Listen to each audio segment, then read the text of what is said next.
Spotlight.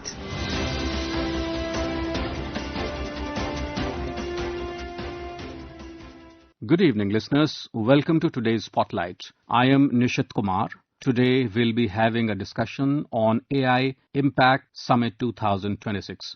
The India AI Impact Summit 2026 is being organized for the first time in the Global South in New Delhi. It marks a defining global inflection point, transitioning from dialogue to demonstrable impact. Anchored in the principles of people, planet and progress, it envisions a future where AI advances humanity, fosters inclusive growth, and safeguards our shared planet. We have with us today senior journalist Shaili Ittaman. Welcome to our studio, sir. Thank you very much.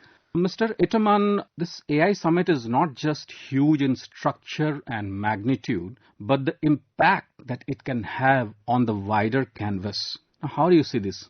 This is a very interestingly placed AI Impact Summit. One, it comes at the right time for India. Two, I think the clarity of thought of the Indian government is available for everybody to understand and see. One, India has been talking about sovereign AI. We have talked about foundational AIs owned by the West, which means that most of it comes from the US. If you look at China, we are talking about scale of AI. They are progressing very, very fast. We also look at Europe, which is exporting the rule books in so many ways. They are telling us how to look at AI. What are the components going to be? How are the rules going to be fashioned? All this is a European diktat. So we are at this point of time where we have the first movers in like the US and the Chinese and the European markets, and we are the ones who are now trying to keep pace with it and come to a point where we can start taking charge of that AI. So the government of India seems to have got all the thought in line. So everything seems to be very clear from that front, what the government of India is thinking about. First, we see the indications of this in the budget, the recent budget. So we had three components as far as I can see. They are saying, let's invest in building our capacities. Two, data is scattered all over the country. Third part is connectivity. Is it uniformly available across the country? No. So we really have to work on our capacities, and the government of India is invested in that idea that we have to increase our capacity before we actually say that we are part of this game. One. Two, the impact on jobs. That's another thing. We are very clear, at least in my mind, I'm very clear that if we allow this untamed, unreined bull to run on the Indian streets, there'll be a bloodbath as far as the job market is concerned, because a lot of people are going to be losing jobs. AI is the name of efficiency, which means it's going to cut down on the links in that chain. It's going to reduce that chain. What happens when the links fall off? At the end of the day, people are going to lose their jobs. What are we going to do about it? Government of India seems to have a plan there also. They say skilling and reskilling, so that we do not lose jobs in that sense and we don't have people on the streets again. So that's one part of it. Third part that the government is saying is, let's invest AI in areas where we can see the results very quickly, like agriculture. They're hugely invested in agriculture. They have come up with a platform called Vistar for the agriculture. It's multilingual platform which will give advice to people. As you know, farmers come from all the regions and all. We need some platform to talk to them. So they're invested there. They are also looking at skill. When they talk about skilling, they're saying, let's prepare our statisticians, for instance. Statisticians need how to manage data and so on. So they're investing. So in that sense, everything seems to be a clear-headed view. There's a big hype there and India hasn't just joined it. We are very studied in our approach, and so we are rightly placed, and this AI summit comes at just the right time for us. Absolutely. Mr. Ittaman, we all know and understand the disruption that artificial intelligence can make and has rather been making of late. If we look at it, then there is no denying the fact that AI will be the major driver of economic growth in the coming days with the global technological transformation, advancements, so on and so forth. Now, how do you see India placed in the scheme of things here?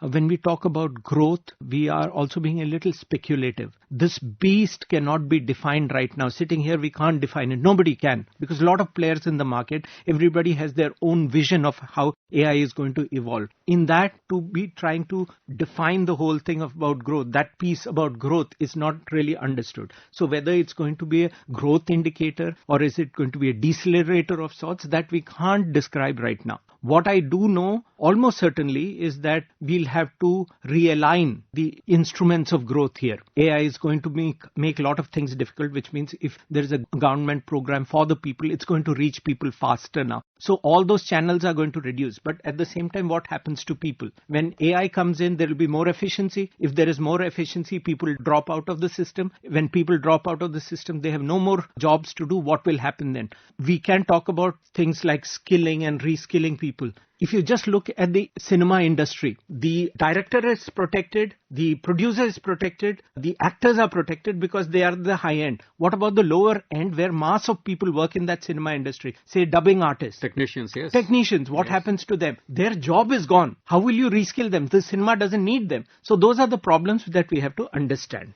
You rightly mentioned, Mr. Ittaman. That brings me to my next question, which is the thing that is artificial intelligence has the capacity to dominate and contribute significantly to almost all the relevant domains, be it the tech, defense, to labor, to almost everything and anything as is perceived as of now. Now with AI growing big almost on a daily basis we see now. Now what according to you India needs to do and do it in quick time to be in a pole position itself to harness its benefits in the most optimal way, if you can say?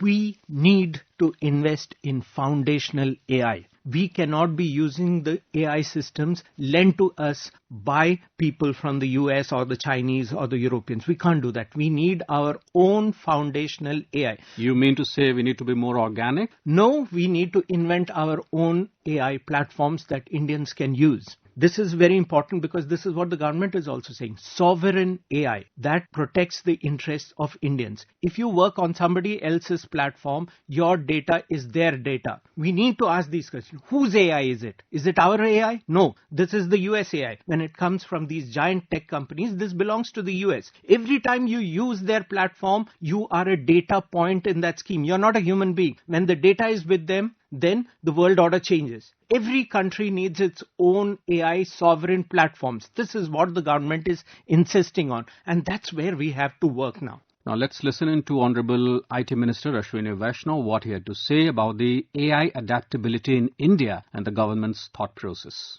We as a country are very openly adapting new technologies. We have a very large digitally skilled population. We have one digital highway. Basically our 5G covers practically 90% of the entire country. So our people are in a sense digitally native. So that's why adapting to new technologies is like fish taking to water. And we from the government are making all the efforts to facilitate reskilling, upskilling and new skilling. In all the three ways, our existing workforce should be reskilled, our people should get upskilled and a new talent pipeline should get created. That's the thought process with which we are working. The government has been talking big. We also saw the Honorable Minister last month talking in Davos about the data centers. The data centers, as I just mentioned, would need to have data sovereignty. That is a very important point that you make. How big and how important it is that we have our own data centers in India. How do I reduce this to anything else? This is so important that we have these data centers and we have control of our own data. When you talk about copyrights of the data, we need to understand what that means. Where does that copyright? People use it for training, which means what happens to that data later. If it's our data, it needs to be within our capacities to protect it, to make sure that how it gets used in the end. So data centers are absolutely going to be the key. That's why we said that even in the budget, we see that some investment has gone into improving the infrastructure and to make the ground even for us, for the AI platforms of India to take off. And one major concern, of course, Mr. Ittaman, is the growing kind of a threat of the digital security with the AI coming up big. Now we all know that is the AI has both the protective and the destructive capabilities. Now how do you see the challenge and what can be done to tame the bull, as you say? In the entire AI game, it started some time back. Everything is a data piece and a data set. The sovereignty and the copyright of the data is very important. So we need to understand. To use it as a placard of sorts, that's easy. We talk about data privacy and data rights and all of those things. They look good on the placard. We have to now start defining it at the granular level. Now, for instance, there was a case of Arjit Singh, the singer, going to the Mumbai High Court because somebody cloned his voice, which means took a sample of his voice and then produced a music video using his voice and temperature. It wasn't as if Arjit Singh sang the song. They used the sample, extracted it, and then made an AI clone which could sing in Arjit Singh's voice. Arjit Singh went to court and said, hey, this is my personality being copied. So those are the kind of data protection that you're talking about at the granular level. There is personality also. We also know of two big stars who have gone to court, like Anil Kapoor is there. And so a lot of them have come up with...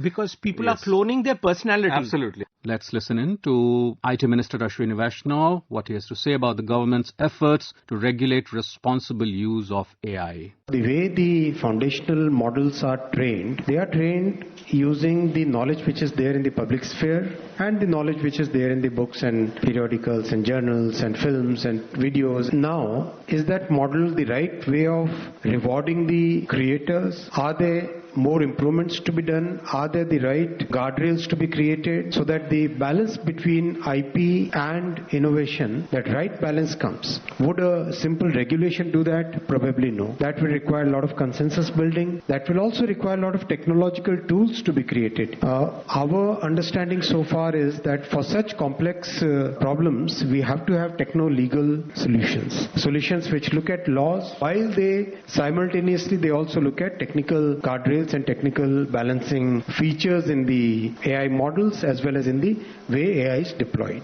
Mr. Ittaman, rightly, as you mentioned that India, of course, have been discussing is positioning itself as a key player in the AI ecosystem with our own sovereign data being kind of laid out and all the data centers coming up big with Ashwini Vaishnaw, the Honorable Minister, also talking about it. Now, by combining responsible regulation, inclusive development, that is, and strategic innovation, do you feel that we are really in a sweet spot at the moment to lead the charge? Because this AI Impact Summit, the name itself says Impact Summit. Now, are we really going to lead, are we in a sweet spot to lead the charge so far as AI is concerned, while at the same time aligning with the Indian ambition of the Viksit Bharat by 2047 and to become a norm setter in emerging technologies? Absolute sweet spot. Very optimistic about what is happening in India with the summit. I think this is the sweet spot. This is the launch pad for everything big that we are going to do. We just have a few definitions to stretch out and to examine and see exactly where we fit in these pieces. But obviously, a country like India needs to take the lead role. That's because we have a civilizational background in all of these things. This also impacts social life. Everything begins to change when we talk about AI. AI is the smallest component here. We are now beginning to talk about artificial narrow intelligence. Then we are talking about artificial general intelligence, which takes the AI and brings it up to human capacity. Then we are talking about artificial super intelligence, where the beast called AI becomes smarter than the collective wisdom of all of humankind. You see, we are going to that. There is no stopping this role. We are at the beginning of the spectrum right now, but it's going to a time when artificial intelligence becomes super intelligence. We can't wish it away. This is just the point for India to start this journey, and we may take this road. Artificial super intelligence comes with a lot of threats. There are a lot of people talking about it. The giants of the industry are beginning to talk in various voices. I think when you need answers for those kind of questions, you have to come to a country like India, which has the civilizational and the cultural strength to pull out certain wisdom from its old books and bring it to the fore and tell the world that AI has to operate in this environment. Great timing. Absolutely. Mr. Ittaman, now coming to a different point, wherein we saw that how the tech stocks, the technology stocks took a beating on the bourses. Now, is this a dichotomy sort of a thing that artificial intelligence and the original or the native software that have been developed, primarily we have been a software exporting or a services kind of an economy, the software economy that we call ourselves, but do we see that this AI would be threatening more and more of the tech stocks in the coming days? It's part of an evolutionary cycle. As you know, that lot of money is being pumped into AI and creating AI. You can't even imagine the kind of money that is going in. And with no predictable road ahead of it. A lot of people are working in a lot of areas. It seems to have taken on an imagination and intelligence of its own. These AIBs, they're beginning to think. We really don't have a map on which we say this is how AI is going to march. When such is the case, a lot of money being pumped in and you don't clearly see the road ahead of you, these stumbles will happen on the way. But I don't think there's much to worry about. Absolutely. Thank you so very much, Mr. Ittaman, for having joined us and shared your views on the AI Impact Summit happening in New Delhi. Thank you very much. You can listen to it on our mobile app, News on AIR, and our YouTube channel, News on AIR Official. Spotlight.